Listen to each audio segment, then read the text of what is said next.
Torres. Please rise and uncover. Good afternoon. Thank you. Please bow your heads. Let us pray. Heavenly Father, we come before you today with grateful hearts, gathered here at American Legion Post 138, a place of honor, service, and duty. We thank you for this opportunity to meet in peace, to listen, to learn, and to lead. And we ask you now for your peace amongst us. Grant wisdom to all those in attendance, and especially to our leaders, Senator Ashley Moody, Secretary Collins, and every servant of the people who holds the trust of the public office. May they be guided with integrity, strengthened by compassion, and led by the desire to serve in accordance with your will. Lord, we lift up the most vulnerable amongst our veterans, shield them with your protection, and inspire us with acts of urgency to be their voice, their strength, and their unwavering support. Let this meeting be filled with purpose, grounded in respect, and pointed toward progress that reflects the values of liberty, justice, and honor. We ask this in your holy name. Amen. Amen. Recover.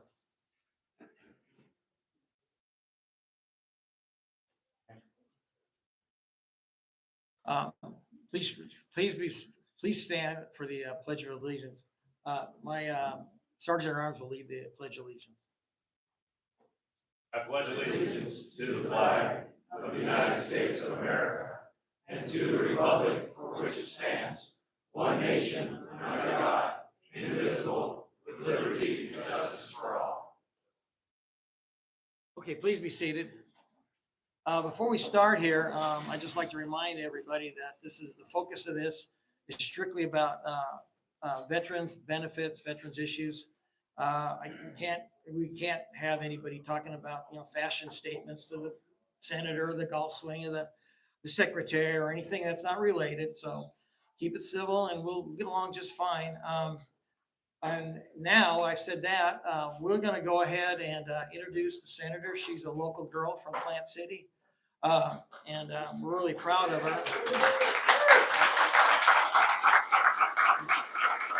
She used to, as you know, she was the Attorney General and was asked to step into poor Mr. Rubio's shoes when he was forced to go up north to Washington. I did some time up there. I feel for him. So if you'd like to take the mic, come on in. Thank you so much. Well, thank you. It's so great to see everybody, and appreciate you taking the time to be here today. Go Gators. Did somebody say go Gators? Go Gators and go USA. That's all we need to say, right? And now I'm done. My work here is through. We'll catch you next time. You know, we put things pretty simply around here, right? That was the best introduction I've ever had. Here's Senator Ashley Moody, local girl from Plant City. Here you go. That pretty much encapsulates everything. Thank you very much. It really is an honor to be here today to have this town hall with you. And I'm seeing so many friends, not only from my time as a judge here for over a decade, my time as a lawyer here in our community, a federal prosecutor. Thank you so much for joining us today. I have the incredible honor of hosting this town hall and introducing to you our new Secretary of the VA. And I know we have a lot of questions, not only for me, but for him as we're entering into this new administration. And so I think this might be his first appearance as the secretary in the Tampa Bay area. And I am glad to host him and introduce him to you. And Secretary, let me introduce you, and then I'll just say a few remarks and we can go from there and take a few questions. For those of you that do not know Doug Collins, I think you should know he started out as a chaplain in the Air Force. He actually served a tour of duty in Iraq.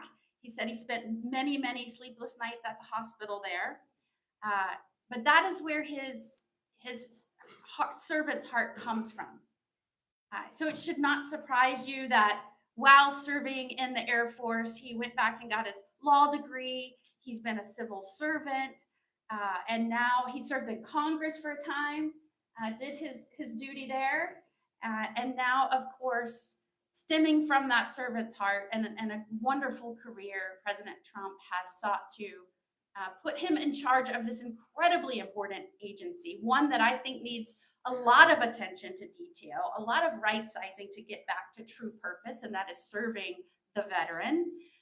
And he has made that his mission, and I know that you're going to see a lot of a turnaround and attention to detail, and every question that's asked, every decision that's made is going to be made through the lens of, does this better serve our veterans and their families? And as businesses have to do time and time again, rewind, reset, get back to core mission to make sure that they're being efficient and successful in what they were designed to do and service a product. We have to do that in government. Sometimes I think our leaders lose sight of that in the past, but we are a government that serves the people.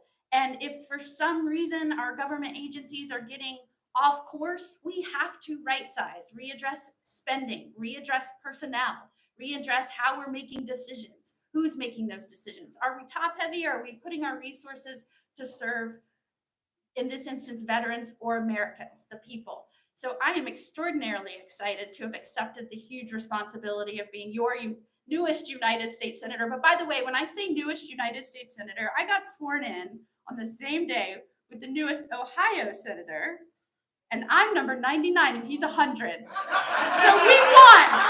We won. I am very excited. I want to move into questions. Would you like to talk first, and then I can come back up and address them in just a moment? Does that work for you?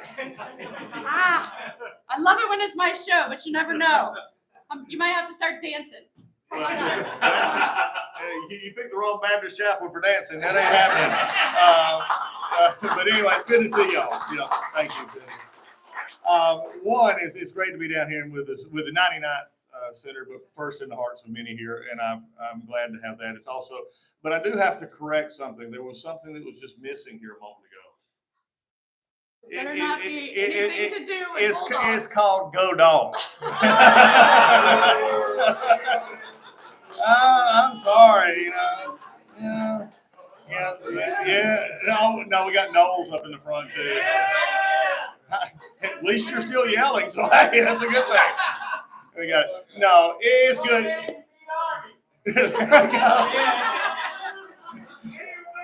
Yeah, I love it. See, this is why I love coming home. And for me, this is coming home. And I'm also, for those who don't know, also as a Navy veteran as well. I served about 3 years in Navy. Came through. For those Navy guys in the house, got my training there. Served with the Green. I served with the Marines out of Pendleton as a Navy chaplain. There are Marines in the house. I was a little light on that first round, so I had to make sure you were still there.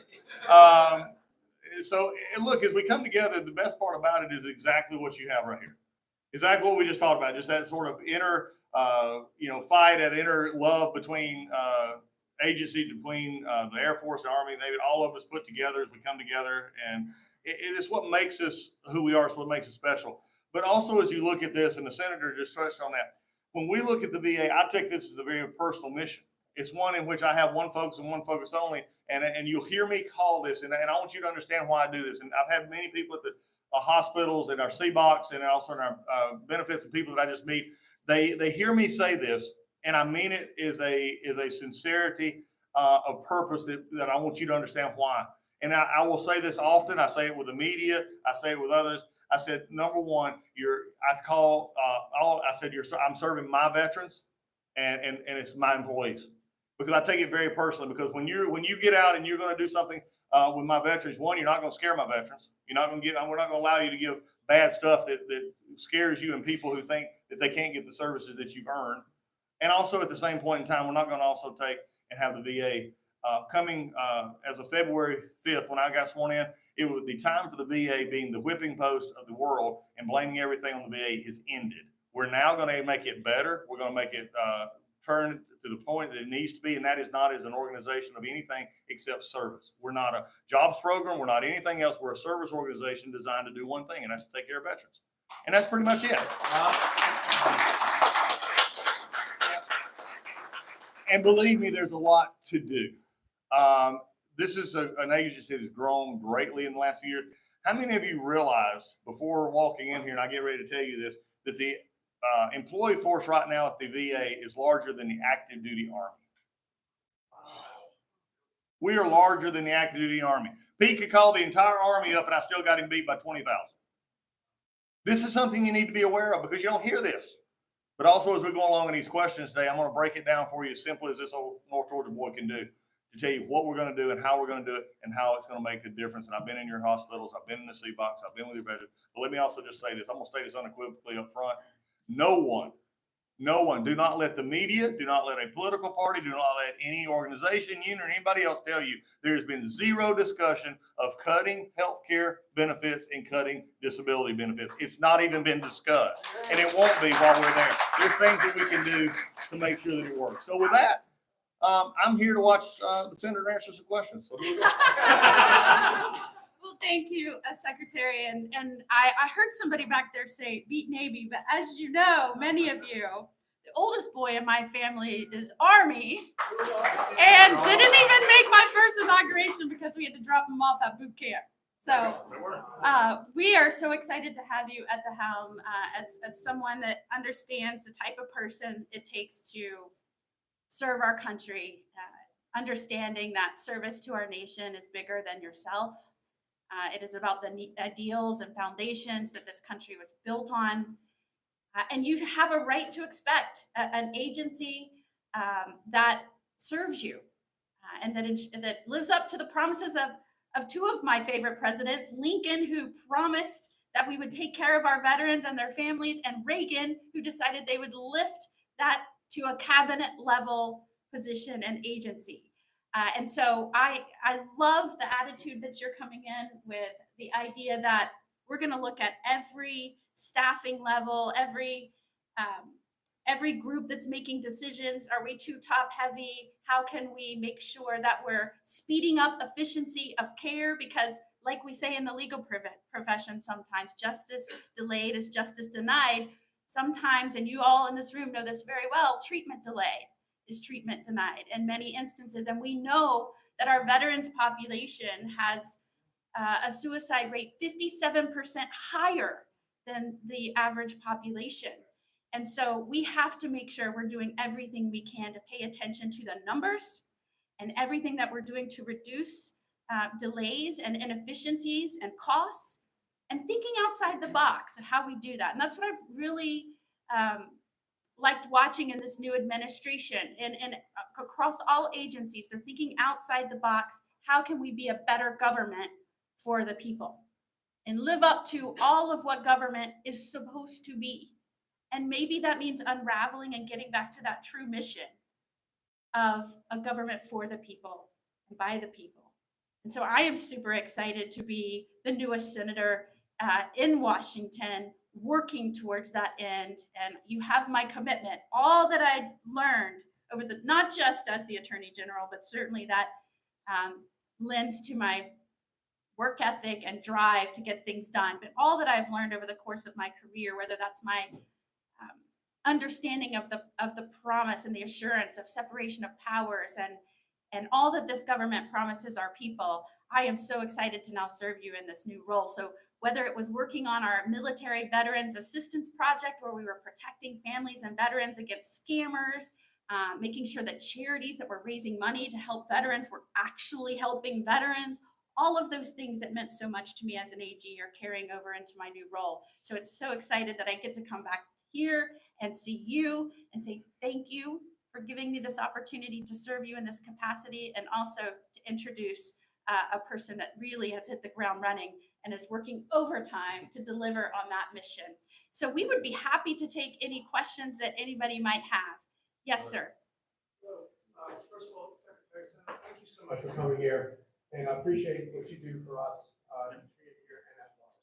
Thank you so much. Thank you, appreciate it. So I had the opportunity to see you on Sean Ryan's show Yes. not too long ago, and if you haven't seen it, I'd encourage you all to take a look at that. It was about 3 hours. Yeah. And I know Sean had one way of looking at things, and it was really a great exchange. Yeah. What I would say, sir, as a comment, I would encourage you to continue to do those type of, those engagements, whether it's Joe Rogan or Yep. whomever, because people are watching this. And this is where the transparency comes from. Because I was at a town hall meeting yesterday with a congressman that represents this area, and just total fabrication. I couldn't believe what I was hearing. So she's talking about transparency and fear mongering, something you already alluded to, about, hey, our veterans are very sensitive to some of the benefits and what's gonna happen on their head. You understand the business model, you gotta really kind of review what we have. What I would recommend, sir, not necessarily have a question, but what I would recommend is having more engagements like this. I'd really challenge you to do that with the folks here at the grassroots level, to make sure we're hearing it, and then just to foster that sense of transparency. So that's really it, sir. I just wanted to let you, thank you for doing that, Sean Ryan, so I hadn't heard you talk for that long. It was great. And I appreciate what you do for our community. I look forward to seeing you again, sir. Well, I appreciate that. I also appreciate the fact that you brought a T-shirt from my district. So when I was in Congress, Camp Toccoa, I used to represent the 9th District, which Stevens County Camp Toccoa up there at Currahee for the Band of Brothers. If it goes back to that, that is where they come from. So it's my district. Look, I've been in this job about 9 weeks now. Maybe we're getting almost 3 months. And the main thing that I've had to do is actually fight is to make sure that we're getting the truth out there. I used to think that Capitol Hill was a leaking place. My operation is, we're not a leak, we're just an open faucet. And people, unfortunately, are wedded to the system that is, and hear me clearly here. There's a struggle in a bureaucracy. The VA makes bureaucracy look tame.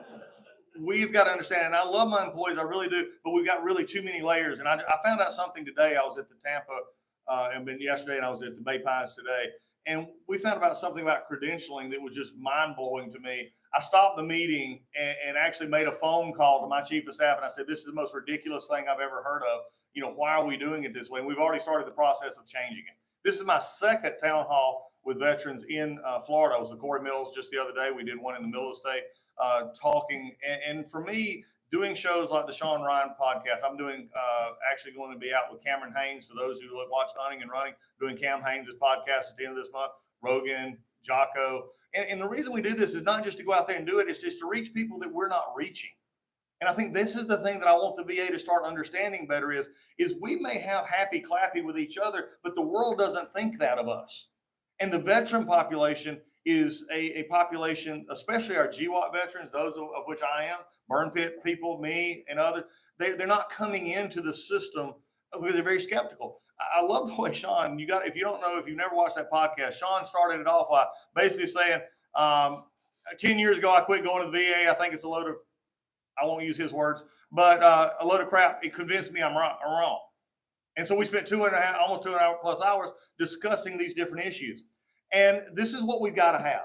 And it's no longer, I'm not a secretary who sits in Washington, D.C. across the street and says, this is what we're going in and listens to a lot of folks who say, here's where we've been, here's where we need to keep it. I'm one that says, let's figure out what the problems are, because when I hear it from you, the senator may not know this yet, but she'll get there. 60% of the calls that come into her office, 60% of the calls that go to the congressman's office have to do with VA in some way. Either veterans benefits or veterans health. Either I'm not getting my health care, not getting my appointments, or not getting my benefits.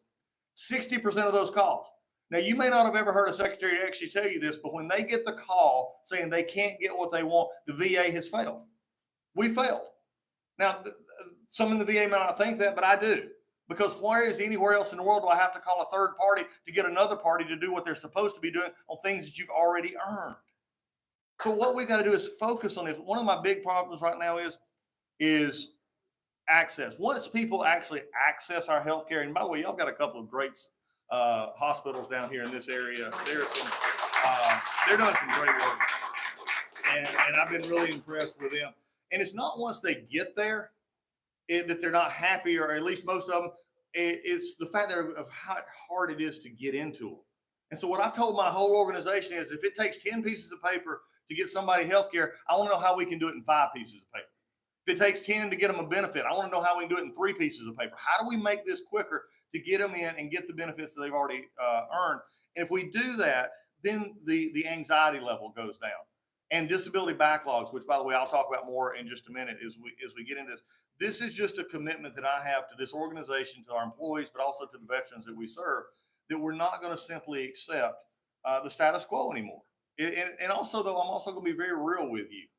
As veteran to veteran, as military member to military member, a lot of times things in the VA get blown up, and all of a sudden somebody misses an appointment, somebody can't get a surgery scheduled, somebody gets a surgery canceled. And it's sort of interesting, since January 20th, the media has made a large deal because they went to find people.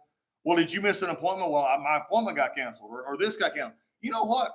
That happens in every hospital in this country.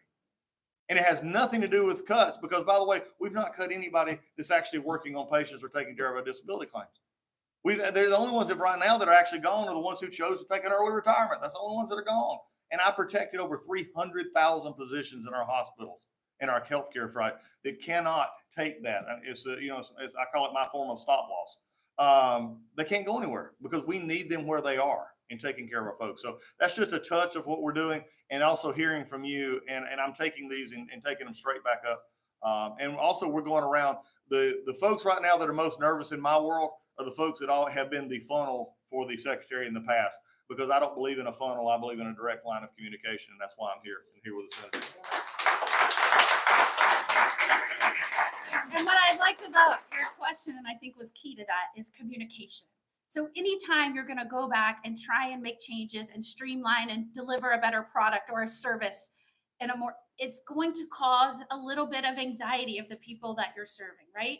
And so what I like about the people that have been put in charge of the agencies in this administration is that core competence, expertise, check that box, yes. But right along with it had to be people that could communicate why we were doing things and facts, what is really happening. It is so important that we are accountable to the people, and that we're transparent, and that we're constantly communicating. And I don't know if you agree with me, but bringing in not just a veteran, somebody that's actually served, but a preacher, that's a good communicator. And you got a communicator when they're bouncing up and down while they talk to you. So, right on. I think you get a 10 for that answer. We can handle that one. What else do we got? This couple times. Yes, sir. I'm sorry about your arm. What happened to your arm? On the left side. Yeah, what the question is. So I appreciate you both being here. My name is Dan McCollum, retired Army attack helicopter pilot. Lost this arm over in Afghanistan. This one got screwed up back in July. After I got out, went to medical school, became a medical doctor, board certified in emergency medicine, and now medical director over at Pinellas County Jail. So needless to say, spent my whole life serving citizens in one way or another. I guess my question is there going to be any sort of committee or someone in charge of streamlining the stuff we talk about? Because I had this, I had my whole shoulder ripped out July of last year. I, as a medical doctor, it took me up until February of this year to finally get the surgery through the VA. You talk about all these cancellations and stuff. It was just one bureaucratic thing after another that just delayed and delayed and delayed. Accused of being a drug seeker. I mean, you name it. I finally had the surgery. They left me at home with no arms, no support at all, even though I had asked and begged the VA for the same thing and kept getting the same bureaucratic, well, it's just one shoulder surgery. Use your other arm. You'll be fine. And nobody listened. So my question is there going to be somebody accountable for going through and streamline that stuff? Because I, as a medical director at Pinellas County Jail, if I have an inmate who has that same injury at the jail, he will have that repair done. It'll take about 90 days to get it handled. That's what an inmate gets. Veteran, physician veteran, who knows how to navigate the system, 8 months. I think this is exactly the number one mission of the secretary. In fact, I think streamlining those times to get service is why they are going through and making sure any money that they can save that goes straight into speeding up those times into service for veterans. But I'm going to let him talk about his plans for getting that done. I appreciate that. And look, you're exactly why I'm doing what I'm doing. I mean, in the sense of is there's issues that I've been amazed at the atrophy of good management practices and others. And I don't attribute ill will. Hear what I'm saying here. I don't attribute ill will. I attribute we've always done it that way. I attribute it to I'm going through. And today, if you'd have been riding with me today, there's been at least 2 occasions in which I almost just completely lost my crap on stupid stuff. And this is what you're talking about. You know, how do you manage people? How do you tell people? And how do you work with people? We're in a people business, a healthcare business. We're special that we get to take care of the best people in the world, our veteran, but we're not unique. And I think that's become the problem that I see a lot of times with our VA is we think we're unique. We're not unique. There's people who deliver healthcare all over this country every day in a variety of settings. And we've got to make sure that the specialness of who we treat is taken care of. What does that mean? Yes, we're going to cut out some lines. I mean, one of the things that I'm hearing right now is I go to my directors, my medical directors at our hospitals, and I'll ask them questions. And I've frankly, in confidence, had one come to me today, and he said, "Sir, I think the problem is you're not able to hear what we're sending up," and it's exactly true. We're not hearing that, and so that's why I'm coming out. That's why we're asking the other questions. That's why we're removing the barriers to get to where we need to go. It's going to take a little bit of time because here's an answer that you might hear a lot in the VA side. Well, the law won't let us do that. Well, guess what? You know what I found as an attorney? I know the difference between regulation and policy and what is actually statute. Statute, I have to go to her. Statute will, and I'll be happy. I'm getting ready to send them a lot of stuff that need to be changed, especially on the disability side. But everything else is why I have a pen.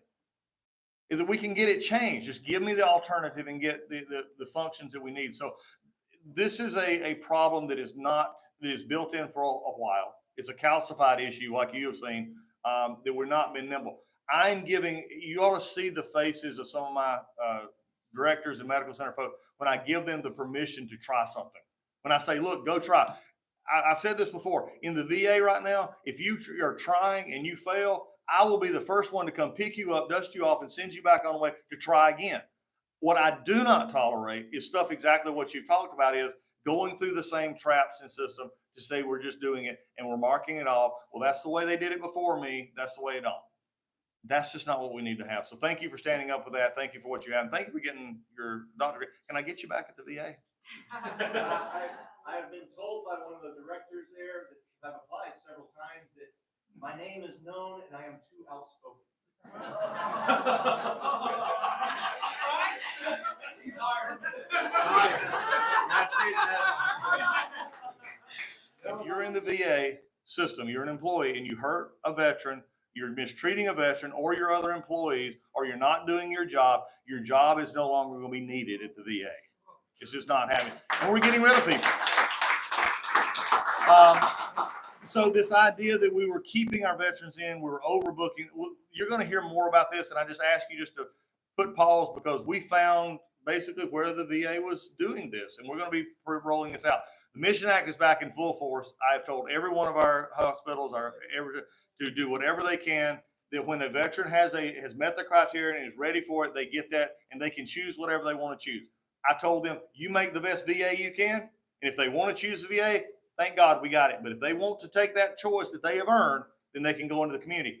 One issue we do have, and this is sending out for those who may see it, I need my doctors in the community to deal with us a little bit better until I'm actually going to say this in a way that may sound differently. We're not ready in our VA with our computer system to handle documents coming in from the community.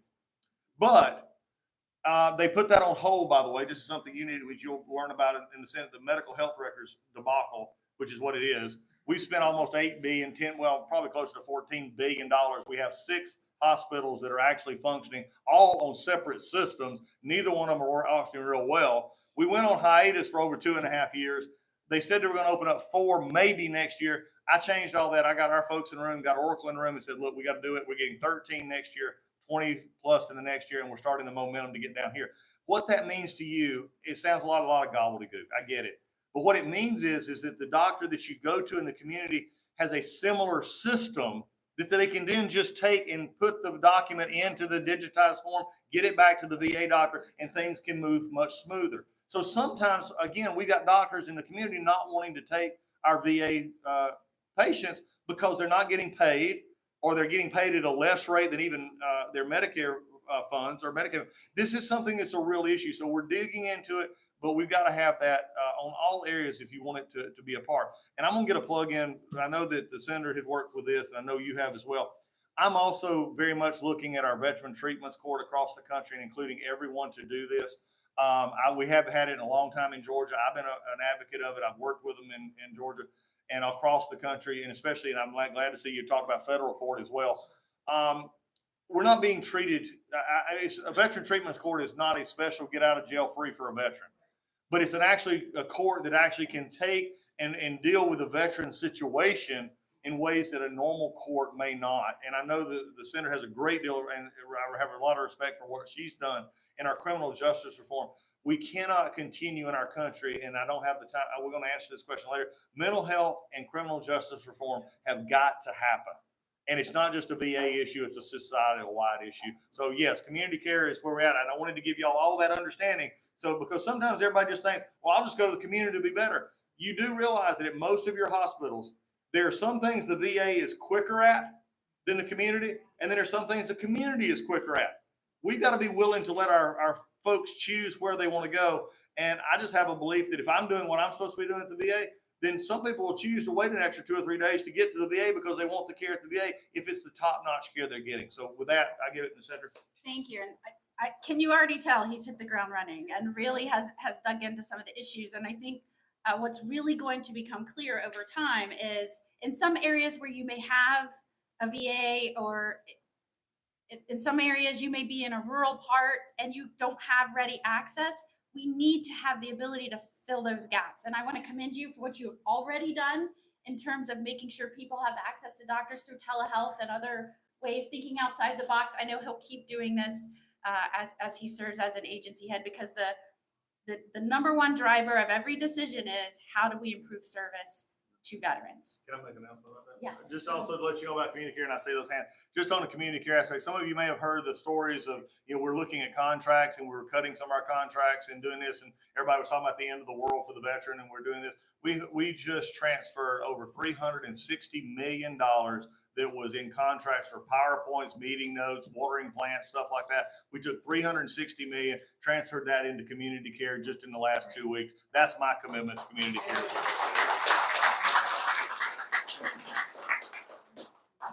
Thank you, Senator Moody and Secretary Collins for coming. I retired from SOCOM a few years ago. Before I retired, I was asked by our commanding general to take over the adaptive sports program for SOCOM. That's where we help wounded, ill, and injured veterans transition from the military to civilian life. And it kind of fills a gap too between the VA and the community. After I retired, I was approached by this organization called Warrior Sail. They teach wounded veterans how to sail. I was confused because I grew up in Kentucky. I've never been on a sailboat and wondered why they wanted me to join their organization. If I get a boat, it better have an engine. Nonetheless, 8 years ago, I joined this organization, and over the years, they taught me how to become a pretty good sailor. And I have to admit that when I retired, I was dealing with issues, just like many of our veterans. And I found that getting on a sailboat with other like-minded veterans was super relaxing and helpful. It helped address my PTSD. And it's a great organization. And I know there are 90 other organizations like that throughout the United States that all depend on the VA's program for adaptive sports for grant funding. My question is, and the folks at Warrior Sailing asked me to ask, because I told them I was going to you. Normally, around January the 15th, they submit their grant application for the year. And for the past 5 years, we've received VA grants, $150,000 or so a year. We're not talking about a lot of money, but for this organization, it's huge. So far, as it stands right now, we've been told to stand fast on that grant application. As of April 16th, we haven't been allowed to submit it yet. So the question is that going to free back up? Is that program still safe, or is that on the chopping block? Yeah, no, it's there. Part of our problem, and from being in Congress for over 8 years, I get the funding issues, but we've had a little bit dealing with the CR kind of backlog, but those are our top tier grants. Those are the things that we're actually putting forward. You should be hopefully getting that pretty soon, and those will be awarded in the fall like they typically are. A lot of this year had to do with our, just again, the the senator I know is getting used to this and working with this.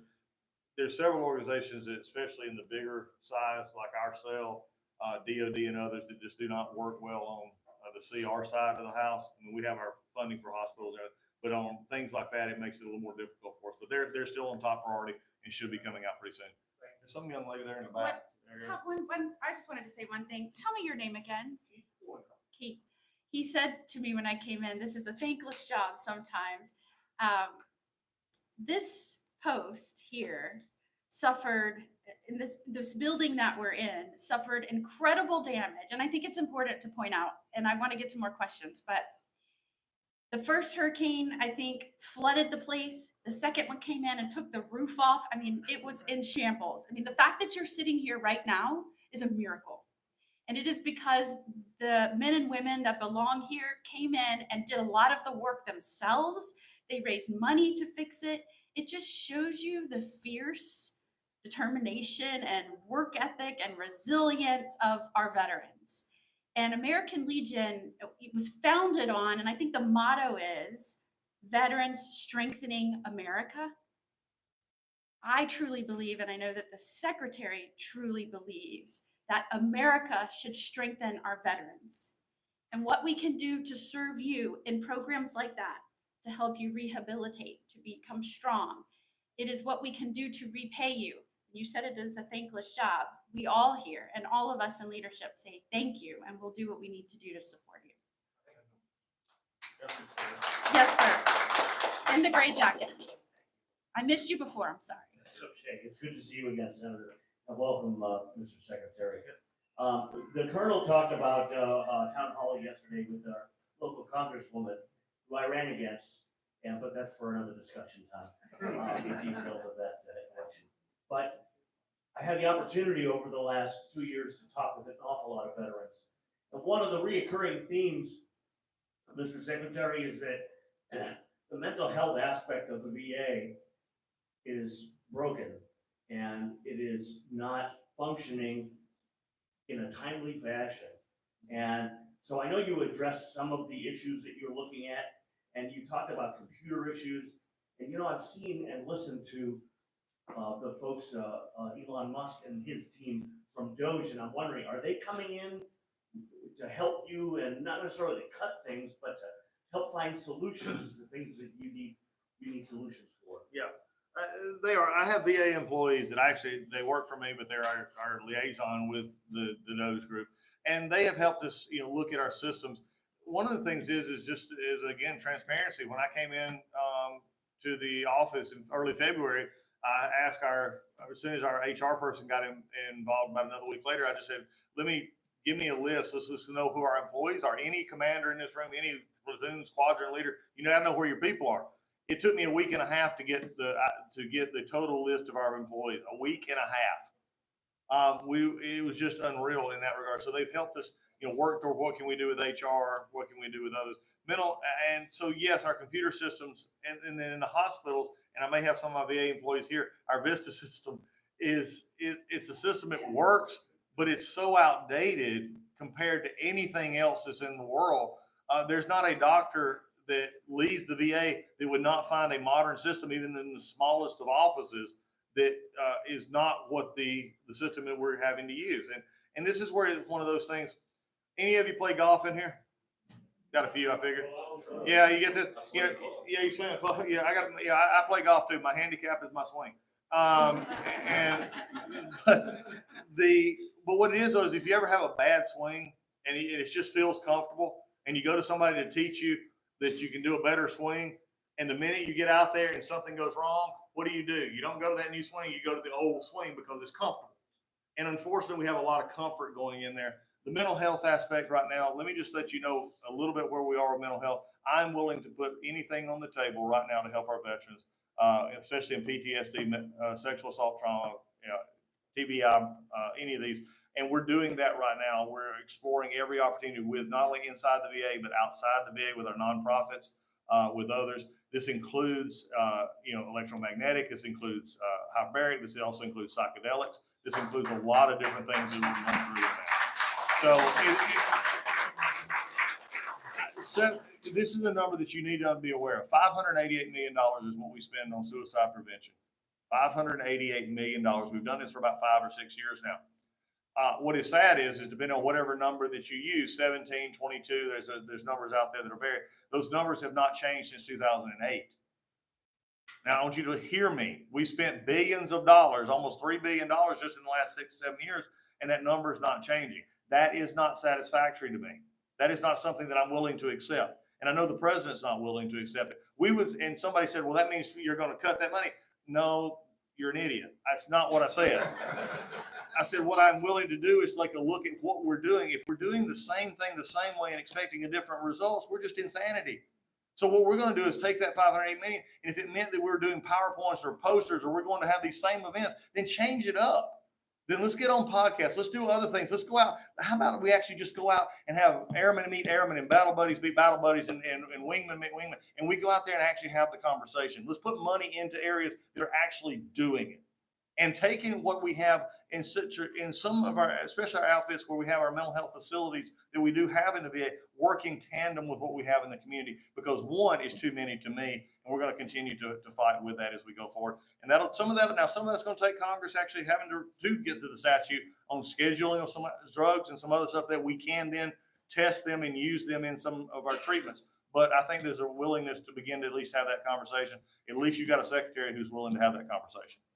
And it's been, it did not take long, under 2 months, for me to realize most people that are coming to Washington and wanting to improve things, the underlying message is always, we need more money. And the first question needs to be, and that may be the case. That may be the case. But anyone in leadership and any position in government has to first say, okay, you're saying we need more resources and we need more money. Is what we have in place, the structure and the programming right now, is that showing? Is it proven to work? So that when we put more money there, we will show a greater output in what our mission is? And if it's not, you've got to be insane to just throw more money at it, because you're starting to see, as the government's trying to be more transparent where the money is going, because we have to be. We do not have the luxury in this country of not paying attention to where this money is going. If you don't have a leader in place saying, is it working now before I throw more money at it? They should not be in leadership. That's right. Yes, sir. They're going to start faulting me for always looking over here. I was actually pointing to the gentleman behind you. But y'all can fight it out. Hello. Yes, sir. I'm sorry, I apologize. You're aware of third party? Third party vendors, yes. Yes. Optum down here, yeah. Are we going to do anything about it? Yes, we are. That is something that I have. Okay, another transparency moment here. Let me get back here. Those contracts were supposed to be up. Optum Tri-West, who does this all throughout the country, and I'm assuming that's what you're talking about. That contract was supposed to be up this year for renegotiation. Unfortunately, my predecessor and them did not do the paperwork in the fall to prepare it for contract for this year. So I had to, about a week after I got there, I had to alert the Hill that we had to extend that contract. But what it's given me plenty of time to do is that when the next contract comes around, it's going to be a contract that benefits the veteran and not the third party organizations. And we're going to have to work that out. So yes, we're looking at that. When will that be, that contract? When will the contract be coming? It'll be coming up. I think it goes out it'd be out for bid, if I'm not mistaken, be late this fall and then be finalized into next year. And of course, there'll be, disputes on it. So hoping to get it in place within 18 to 24 months. We spend over $6 billion on that. Yep. That can hire a lot of doctors for veterans. Yeah, it is. And it's that they're also supposed to be the ones that get our community care doctors. They're the ones that's also supposed to be the transmittal between that. Look, there's some things that they do. I'm not completely throwing on the bus, but it's just not working right now. And so I wanted to have a chance that we can actually put some of the things into the contract that bind them a little bit more into how we get our services done, especially in that community care aspect. So we're done. Thank you for that question. One of the questions I just want to also let out something here, because some of you said you've went to, and the senator is talking about town halls. So I'm glad we're doing this. Let me let you also just understand something. There's a lot of people say right now that you can't that looking at our healthcare system, how the employees, and looking at this, and if we do anything, that we're automatically going to cut quality care, we're automatically going to hurt veterans and stuff. Let me just give you the true facts here. Number one, anybody that tells you anything is different at the VA because we've laid off a bunch of people are lying, because we haven't yet. No, nobody, none of that number that you hear, the 80,000 number, none of that, those were a goal. And we're still looking at how we're going to do that. I've got literally tens of thousands of people, though, that do not touch a patient in any way and do not handle disability benefits anyway. Their back office or others, that we're going to say either you're going to get in the front office, or we may not actually need the bureaucracy that we see.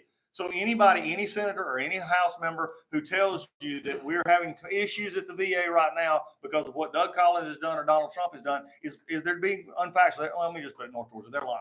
Okay? Let's just be very blunt about this. And so when you look at it, I also have to tell you this. At 470,000 employees, 10 years ago, I'm going to give you some statistics. I shared this with the senators last week. In 2015, the GAO, the Government Accountability Office, said that the VA was on its high-risk list, which meant that we were susceptible to waste and abuse, patient care, patient quality, employee retention. All this was on there. 2015. Since 2015, our budget has risen well over hundreds of billions of dollars, and we've added over 150,000 employees in that 10-year cycle. You know what the GAO just told me again in February? We're on the high-risk list still. And here's the issue. Our wait times have not really changed. They go up with somebody. Some of our hospitals are better, some are worse. It depends. But our backlog, which we had down under the first administration with Trump, down under 60,000 on disability backlog, COVID hit. Of course, they do spike up. But what happened was they just stayed up. When I walked in February, there's 240,000 in the backlog. I just assigned my deputy secretary, who just got confirmed. Thank you for that. We just got him confirmed. I've tasked him with going to the VBA where he used to actually work, and his job right now is to get that backlog down as soon as we can, hopefully almost to nothing by the end of this year. That's the commitment we have. But understand something. Did you hear me about employees? Employees went like this. Money spent went like this. Here's where it's going to surprise you, though. In that same time, the veteran population of this country decreased by almost 5 million veterans.